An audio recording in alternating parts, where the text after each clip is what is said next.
السلام علیکم جی۔ پاکستان کی درخواست پر آئی ایم ایف کے ایگزیکٹو بورڈ نے 12 جولائی کو جو ہے وہ $3 ارب کے اسٹینڈ بائی لون ایگریمنٹ کی اجازت دے دی ہے، اور یہ شارٹ پروگرام ہے، 9 ماہ اس کی مدت ہے، یعنی کہ یہ اگر اب سے شروع ہوگا تو مارچ 2024 تک اسے مکمل ہونا ہے۔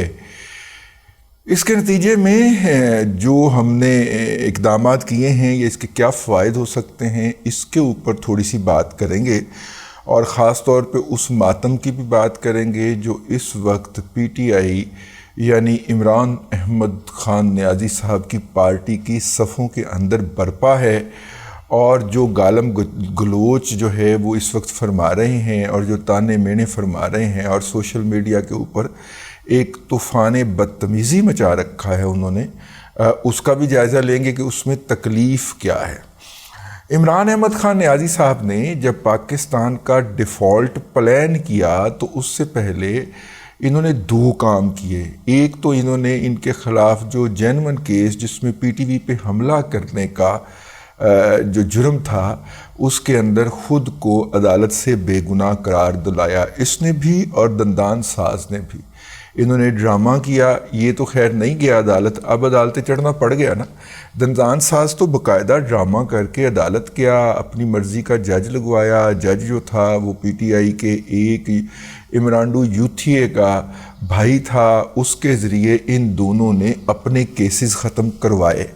لیکن اس سے پہلے اگر آپ زلفی بخاری کی سرگرمیاں دیکھیں، جس طرح وہ ایوانکا ٹرمپ جو ہیں اس کے ہسبینڈ کے ساتھ شیر و شکر ہو رہا تھا، اور ٹرمپ صاحب جو تھے وہ روزویلٹ ہوٹل امریکہ کو خریدنے کے خواہش مند تھے، کیونکہ ان کو بھی جنون ہے بڑی بڑی بلڈنگیں خریدنے کا، اور جس طرح زلفی بخاری اس سے ملتا تھا، بڑی سیکرٹ میٹنگز کرتا تھا، تو یہ بات سوشل میڈیا کے اوپر ہی پی ٹی آئی کے ٹرولز نے چھوڑی تاکہ ماحول بنایا جا سکے، ذہن سازی کی جا سکے کہ اگر ٹرمپ کو یہ والا ہوٹل دے دیا جائے تو وہ کشمیر ہمیں دلوا دے گا، اور پی آئی اے جو ہے وہ پرابلمز میں سے نکل آئے گی، جو کہ ایک بکواس تھا، پروپیگنڈا تھا اور جھوٹ تھا، اور وہ اس تمام جھوٹوں کی طرح جھوٹ تھا جو کہ پی ٹی آئی جو ہے وہ بکتی ہے، اور سوشل میڈیا کے اوپر اس کا ایک ماحول بناتی ہے، ذہن سازی کرتی ہے۔ اور اگر آپ کو ہمارا وہ قول سدید یاد ہو کہ لمحہ موجود میں جو جرم یہ کر رہے ہوتے ہیں یا اس میں اضافہ کر لے یا کرنے لگتے ہیں، بعین ہی اس کا الزام دوسروں پہ لگا دیتے ہیں۔ اس ملک کی تاریخ کے اندر سب سے بڑی منی لانڈرنگ جو لمحہ موجود تک جاری ہے وہ کرنے والے کا نام ہے عمران احمد خان نیازی۔ یہ دنیا کے پتہ نہیں کوئی کونا نہیں چھوڑا، جو 206 ممالک ہیں اس وقت دنیا کے اندر کرتے ہوئے وجود رکھتے ہوئے، ان میں سے 167 ممالک میں سے اس نے بھیک مانگی۔ میں دوبارہ دہرائے دیتا ہوں، جو 206 ممالک ہیں دنیا کے نقشے کے اوپر مختلف تقسیم و ضربوں کے نتیجے کے اندر، ان میں سے 167 ممالک کے اندر سے عمران احمد خان نیازی نے بھیک مانگی ہے، اور وہ یہ بھیک لے کے منی لانڈرنگ کے ذریعے پاکستان لایا ہے، ٹھیک ہے؟ اور ظاہر ہے کہ پاکستان میں بیٹھ کے زیادہ خیرات ملتی ہے۔ اگر یہ برطانیہ جا کے بیٹھ جائے یا کسی اور ملک میں بیٹھ جائے تو وہاں پہ خیرات نہیں ملے گی۔ پاکستان میں بیٹھا ہے تو یہاں پہ یہ نمل جیسا شعبدہ بازی کر سکتا ہے، یہ القادر یونیورسٹی جیسی شعبدہ بازی کر سکتا ہے۔ یادش بخیر اگر آپ کو یاد ہو تو بھیک مانگنے کی اس نیازی کو اتنی عادت پڑی ہوئی ہے کہ پاکستان میں جو بھی بحران آتا تھا یہ بھیک مانگنے کے لیے ایک نیا اکاؤنٹ اناؤنس کیا کرتا تھا۔ تو مجھے وہ ریچھ والا یاد آ گیا کہ وہ کسی ملک کا بادشاہ مر گیا، اس کی کوئی اولاد نہیں تھی، تو فیصلہ ہوا کہ کل صبح مطلب کہ وہ پاؤ پھوٹتے ہی، طلوع آفتاب سے پہلے پاؤ پھوٹتے ہی جو شخص شہر میں داخل ہوگا تو اس کو بادشاہ بنا دیا جائے گا۔ تو صبح صبح ایک ریچھ والا جو تھا وہ تماشا دکھانے کے لیے شہر میں داخل ہو گیا، تو اس کو پکڑ کے بادشاہ بنا دیا گیا۔ اب اس سے پوچھا جائے کہ کوئی احکامات جاری فرمائیں، تو تو وہ کہے کہ 30 دیگیں حلوے کی پکائیں، 10 میرے ریچھ کو کھلا دیں، 10 میرا جو چولا جو میں نے لٹکایا ہوتا ہے اس میں ڈال دیں اور 10 عوام میں تقسیم کر دیں۔ تو یہ بنیادی طور پہ اس ریچھ والے کی طرح کا بادشاہ تھا جس کو جب پوچھا جاتا کہ بھائی جان ملک کے اندر آفت آ گئی ہے، تو وہ کہتا کہ خیرات کے لیے اکاؤنٹ جاری کر دیں کہ تمام پاکستانی اور تمام باہر کے لوگ جو ہے وہ اس میں خیرات ڈالیں۔ اور جب وہ لوگ نہیں ڈالتے تھے تو پھر یہ ملٹی نیشنل کمپنیوں کو، بڑے بڑے پرائیویٹ اداروں کو، کسی طبع کو، کسی AKD کو، کسی عارف حبیب کو کہتا، اور وہ پھر اس میں اپنا جو ٹیکس بچانے کے لیے پیسہ جو انہوں نے کسی نہ کسی کو دینا ہوتا ہے، کبھی عیدی کو دینا ہوتا ہے، یہ تو عیدی نہ لٹ کے کھا گیا سی، ٹھیک ہے، تو وہ اس کے اندر ڈال دیتے اور یوں وہ پیسہ جو تھا ان اکاؤنٹس کا حساب نہیں پتہ چلا کہ وہ جو اکاؤنٹس کبھی سیلاب زدگان کے اوپر، کبھی کسی جگہ پہ آگ لگ جائے اس کے اوپر، کہیں کوئی ایکسیڈنٹ ہو جائے اس کے اوپر، کہیں خوراک کی کمی ہو جائے اس کے اوپر، یہ ہر دفعہ ایک اکاؤنٹ اناؤنس کیا کرتا تھا، لیکن پتہ نہیں چلا کہ ان اکاؤنٹس کے اندر جانے والے پیسے کہاں گئے۔ اب پتہ نہیں وہ اکاؤنٹ پرائیویٹ تھے یا سرکاری ہوتے تھے، نجی ہوتے تھے یا کسی شخص کے نام پہ ہوتے تھے۔ خیر یہ جملہ مترجہ آ گیا۔ تو 167 ملکوں میں سے جو بھیک مانگ کے لانے کا تجربہ وسیع و عریض عمران احمد خان نیازی کو حاصل تھا، اس کا یہی خیال تھا ریچھ والے کی طرح کہ میرے تو چولہے کے اندر 10 دیگیں ڈل رہی ہیں نا روزانہ کی، تو مجھے کیا ہے۔ تو IMF سے جو ہمارا پہلا معاہدہ تھا جو حفیظ شیخ صاحب نے سائن کیا تھا being the finance minister of Imran Ahmad Khan Niazi, اس ایگریمنٹ کا جو چھٹا ریویو تھا 20 فروری 2022 کو وہ ریویو کر کے یہ آئے، اور وہ ریویو جو تھا وہ کامیاب نہیں ہو رہا تھا۔ اس کی کامیابی کے لیے موصوف نے ذاتی طور پہ جا کے IMF کی اس وقت کی خاتون سربراہ سے ملاقات فرمائی، اور وہ جو پروگرام تھا اس کو چھٹے ریویو کے اندر آگے جانے کی اجازت ملی، شرطیں کے ساتھ کہ آپ 8.5 روپیہ پر یونٹ بجلی کی قیمت میں اضافہ کریں گے، اور پٹرول کی قیمت جو ہے وہ 217 روپے پر لیٹر پہ لے کے جائیں گے۔ موصوف نے جو پٹرول کی قیمت اس وقت 170 روپے تھی، واپس آتے ہی اسے 150 کر دیا، اور 8 روپے 20 پیسے بجلی کی قیمت میں اضافہ کرنے کی بجائے 5 روپے فی یونٹ کم کر دیا۔ یوں IMF کا منہ چڑھایا، تو پھر IMF ناراض ہو گئے، ٹھیک ہے۔ اس کے بعد پھر 7ویں اور 8ویں ریویو میں بیٹھا نہیں IMF پاکستان کے ساتھ، ٹھیک ہے۔ بیٹھنے کا مطلب یہ ہوتا ہے کہ اس کا آپ کا سٹاف لیول کا ایگریمنٹ ہو جائے۔ تو خیر اب وہ معاہدہ جو تھا وہ 30 جون کو اپنی موت آپ مر گیا۔ تو جب شہباز شریف صاحب جا کے IMF کی سربراہ سے ملے تو انہوں نے کہا کہ بی بی ہم نے تو اپنا سب کچھ سیاست داؤ پہ لگا دی اور آپ ہمیں یہ ایگریمنٹ نہیں دیا۔ تو اس نے کہا کہ کچھ چھوٹا سا آپ ایگریمنٹ کر لیں ہمارے ساتھ تاکہ آپ الیکشن کروا کے نئی حکومت آئے فریش مینڈیٹ کے ساتھ، تو وہ اس کے ساتھ کر لے۔ جب وہ کہتے ہیں نئی حکومت آئے نا تو یوتھیے فوراً دموں پہ کھڑے ہو کے ناچنا شروع کر دیتے ہیں۔ IMF نے الیکشن کا کہہ دیا، IMF نے الیکشن کا کہہ دیا، اب یہ الیکشن سے بھاگنا ہے، اب یہ IMF کا الیکشن کا کہہ دیا۔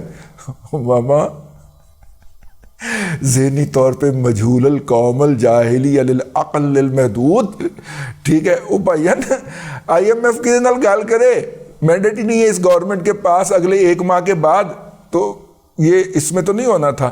تو خیر پھر وہ IMF نے جو ہے وہ 9 ماہ کے لیے ایک ایگریمنٹ دیا کہ آپ الیکشن کروا لیں۔ تو اس ڈیل کے نتیجے میں یا اس پروگرام کے نتیجے، پروگرام کہنا چاہیے، پیکج کہہ کے عمران احمد خان نیازی نے اس کو اتنا بدنام کر دیا ہے، میرے پیارے پاکستانی مبارک ہو ہمیں پیکج ملا۔ یہ پیکج کہہ کے اس نے اتنا کو بدنام کر دیا ہے کہ میں اسے پیکج کہنا نہیں چاہ رہا، اور اس بارے میں بہت محتاط ہوں کہ منہ سے کہیں پیکج کا لفظ نہ نکل جائے۔ پروگرام IMF کا پروگرام ہوتا ہے، تو IMF کے پروگرام میں ہم چلے گئے جی۔ مختصر مدت کا یہ پروگرام ہے، 9 ماہ کا ہے جی۔ ان 9 ماہ کے اندر الیکشن ہو جانے ہیں اور نئی حکومت نے آ جانا ہے۔ پھر نئی حکومت بیٹھ کے IMF کے ساتھ جو ہے وہ پروگرام اگلا فائنل کرے گی اگلے 3 سال کے لیے۔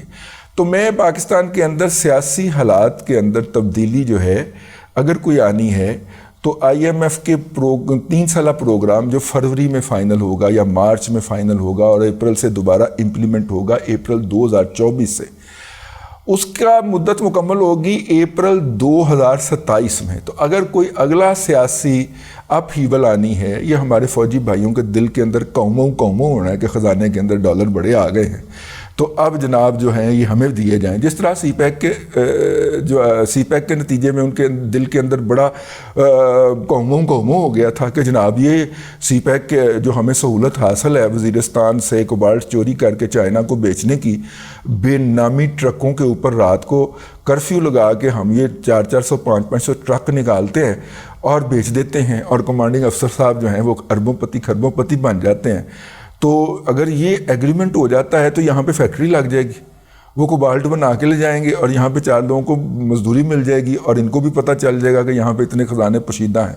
تو لہٰذا سی پیک کے اوپر ہی انہوں نے پھیر دیا. عمران احمد خان نیازی کی کیا اوقات تھی یار. اس وقت جو ہے وہ باجوہ صاحب نے افسروں کو فیملیوں سمیت بلایا، اور فیملیوں میں جن میں سے بیشتر ٹھیکیدار تھے، ریٹائر اور حاضر سروس دونوں کو بلایا، جن میں سے بیشتر ٹھیکیدار تھے این ایل سی کے سب کانٹریکٹر یا ادھر ادھر یا اپنی ٹھیکے کی کمپنیاں کھولی ہوئی تھی. انہوں نے کہا سانوں کو ٹھیکہ ہی نہیں دے رہے، سارے چینیاں نوں ٹھیکے دیتی جا رہے ہیں، آہو تانوں ٹھیکہ دئیے.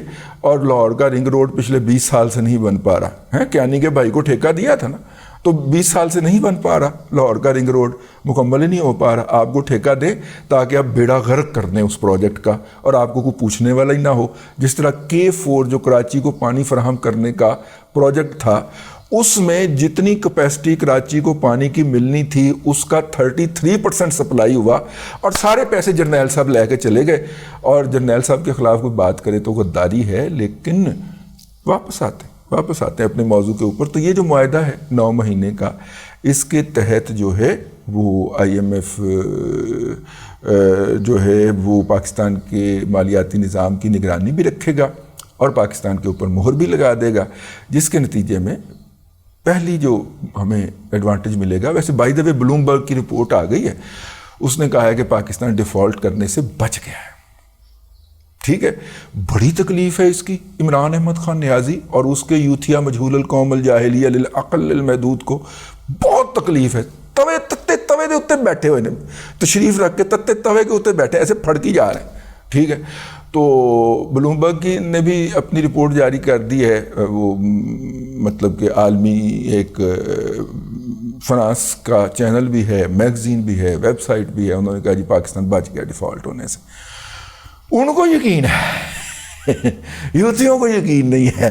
تو خیر یہ ہو گیا ہے جی. اس کے بعد جناب اگر ہم اس کے نتیجے میں کیا ہوگا، اس کے نتیجے میں جو قرض ہیں ان کے اوپر پاکستان کی شرح سود کم ہو جائے گی. شرح سود کم نہیں ہوتی، لیکن خرچہ کم ہو جاتا ہے. خرچہ کیا ہوتا ہے کہ جیسے جیسے آپ کے ملک کا ڈیفالٹ رسک بڑھتا جاتا ہے، یعنی ڈیفالٹ ہونے کا خطرہ بڑھتا جاتا ہے، ویسے ویسے انشورنس انہوں نے اپنا قرضہ دیا ہوتا ہے، اس قرضے کی بھی انشورنس کروائی ہوتی ہے.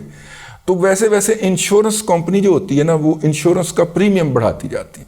ٹھیک ہے، اگر وہ پہلے اس نے 1% پہ انشورنس کر دی تھی، اب وہ بڑھا کے 2%، 3%، 4% کر دیتی، تو وہ خرچہ پاکستان کو پڑنا ہوتا ہے. اب وہ چونکہ رسک کم ہوا ہے تو انشورنس کی رقم کم ہو جائے گی، یوں قرضے ہمارے لیے سستے ہو جائیں گے. پہلی بات تو یہ ہوگی. دوسرا، جو دوست ممالک جو ہیں جو ہمیں ہمارے ساتھ مختلف پروجیکٹ میں کرنے سے گھبراتے تھے، وہ بھی دوبارہ آ جائیں. دوست ممالک کیوں گھبراتے تھے؟ کیونکہ یہاں پہ ایک بدمعاں بد زبان شخص جو ہے وہ حکمران رہا ہوا ہے، اور جو بینگ دا پرائم منسٹر کہا کرتا تھا کہ پاکستان کے قومی خزانے سے یہ لوگ بوریاں بھر کے پیسے لے جاتے رہے ہیں. اب دنیا تو دیکھتی ہے نا کہ پرائم منسٹر کہتا رہا ہے کہ نواز شریف جو ہے وہ بوریاں بھر کے پیسے لے جاتا تھا، وچ از نیکسٹ ٹو امپاسبل. وہ 192 ملین پاؤنڈ کا وہ والی ڈیل تھوڑی تھی جو تم نے القادر یونیورسٹی کے 500 کنال رشوت لے کے کی تھی. وہ ڈیل تو نہیں تھی نا بھائی.